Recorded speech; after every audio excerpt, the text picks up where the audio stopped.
আসসালামু আলাইকুম সবাইকে। অচেনা তোমার মায়া গল্পের 34 নম্বর পার্ট। তো বেশি কথা না বলে চলুন গল্প শুরু করা যাক। দুটো কাপ নিয়ে একটা ঈশানের হাতে ধরিয়ে দিয়ে নিজে 5 চামচ চিনি মেশানো চায়ের চুমুক দিয়েই চোখ মুখ বিকৃত করলো সৃজা। এত মিষ্টি, মনে হচ্ছে পায়েস। বিষাদ থাকলো চাটা, কিন্তু ঈশান ওর মুখের দিকে চেয়ে আছে বলে কিছু বলল না, চুপচাপ চা শেষ করলো। এরপর চেয়ে চেয়ে পানি খেলো ঈশান।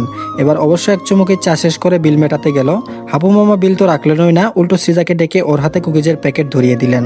এরপর বললেন, স্বামী সোহাগী হইও মা, তোমার জামাইটা বড় দিল খোলা, বড় মনের মানুষ, তারে জীবনেও কষ্ট দিও না। সৃজা চরম বিব্রত বোধ করলো, অপ্রস্তুত হাসলো। হাবু মামা এরপরও ঈশানকে আলাদা করে ডেকে নিয়ে বললেন, মাইয়া মানুষ বাপের সংসার ছাইরা আইছে তোমার সংসারে, তুমি তার লগে লগে থাকবা। একটা কথা মাথায় রাখো, মাইয়া মানুষ আদরে গলে বেশি শাসনে কাঠ হইয়া যায়। বউরে কাঠ হইবার সুযোগ দিও না গো বাজান, ভুল ত্রুটি করলে আদর কইরা বুঝাইও। ঈশান গভীর মুখে বলে, তুমি কি মাইন্ড রিড করতে পারো নাকি মামা? মানে মনের কথা পড়তে পারো? আবু মামা হেসে ফিস ফিস করে বললেন, তোমরা যে কাজ্জা করছো চেহারাটা দেখলেই বোঝা যাইতেছে। বৌমারেও দেখলাম মুখ ভোতা কইরা বইয়া আছে আইবার পর থেকে পরক কইরা বুঝা নিলাম। এখন কও আমি ঠিক না ভুল? হাবু মামার কথা শুনে ঈশান মাথা নাড়ালো, তারপর বলল, ঠিক মামা। হাবু মামা বলল, তোমার হাবু মামা ঠিক কথাই কয় মামা। বিছানা গুছাতে কাপড় ভাঁজ করতে সৃজাকে সাহায্য করছে ঈশান। আগে সৃজা কাজের পাশাপাশি কথার ঝুড়ি খুলে বসতো, খিলখিল করে হেসে মুগ্ধতা ছড়াতো ঘরময়, হৃদযন্ত্রের ব্যথা জড়িয়ে দিত ওর। কিন্তু সৃজা এখন তেমন কিছুই করছে না। গোসল সেরে এসেও অনেকক্ষণ সৃজার চঞ্চলতা দেখতে না পেয়ে এক পর্যায়ে উঠে গিয়ে বই গুছাতে থাকা সৃজাকে টেনে বাহুডুরে আবদ্ধ করলো ঈশান। এত চুপচাপ কেন? সৃজা প্রথমে ভরকে গেল, এবার স্বাভাবিক কণ্ঠে জবাব দিল, কাজ করছি। ঈশান বলল, এর জন্য কথা বলা বারণ নাকি?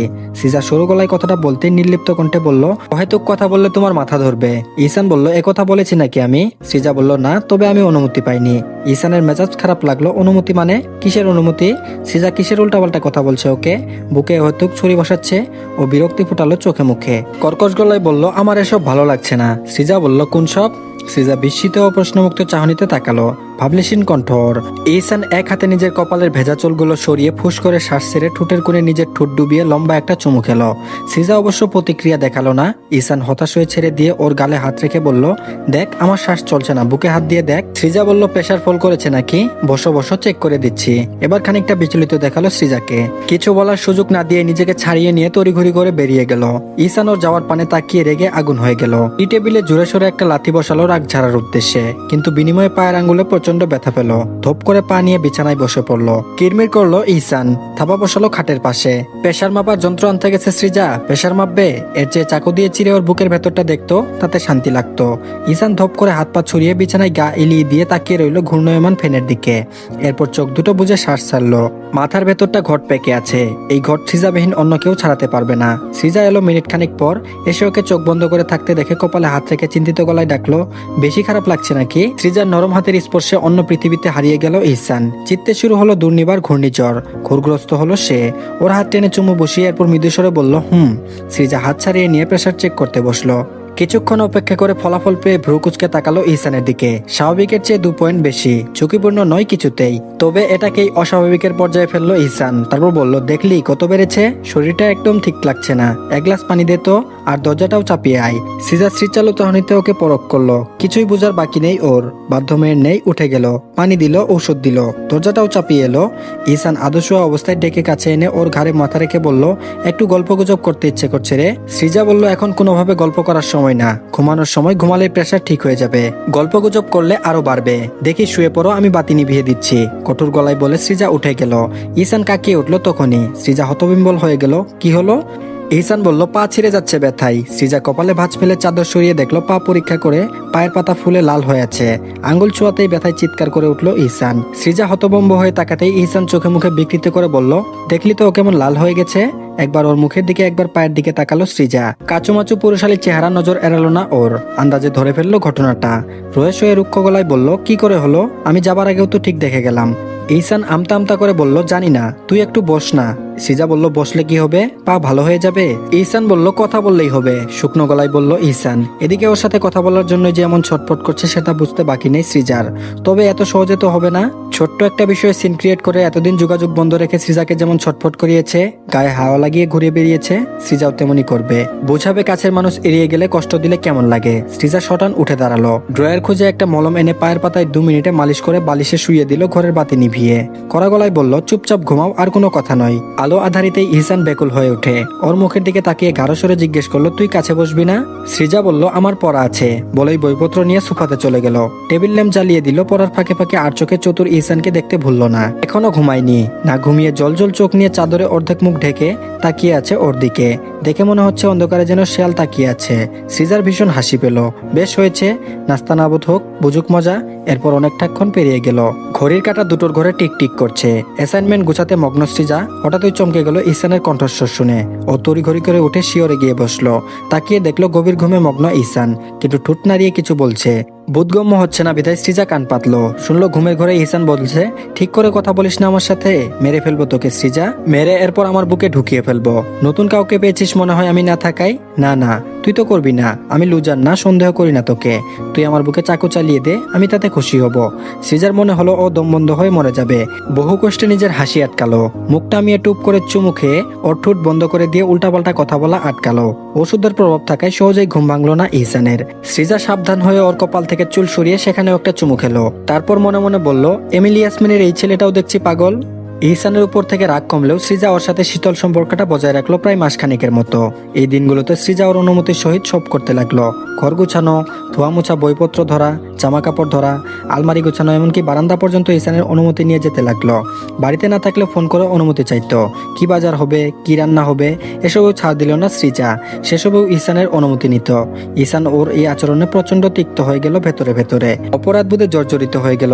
সে রাগের বসে কি এমন বলছে, তাতে এই মেয়ে এমন করছে। রাগে ওর হাত পা মুখ লাল হয়ে যেত। সৃজা দেখেও না দেখার ভান করত। কেন দেখবে সে? কেন?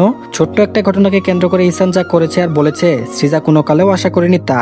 ও সবসময় চেয়েছে সবকিছু খোলা বইয়ের মতো পরিষ্কার থাকুক, যেখানে কারোর পার্সোনাল স্পেস থাকতেই পারে। কিন্তু সেটা শান্তভাবে না বুঝে স্ত্রীর গায়ে হাত তোলার মতো কদর্য কাজ করবে কেন? তাছাড়া ওর অনুপস্থিতিতে এ বাড়িতে এক একটা দিন সৃজা কিভাবে কাটিয়েছে, কি অপমান, অপবাদ আর লাঞ্ছনাগঞ্জ সহ্য করতে হয়েছে ওকে, জানে কি এই লোক? বিয়ের এই কতগুলো মাসেও যেখানে আজিজ শেখ ওকে কখনো সামনাসামনি কিছু বলার সাহস করেনি, সেই লোক ওর অসুস্থ বাবা, মৃত মাকে নিয়ে তুলে পর্যন্ত কথা বলেছে।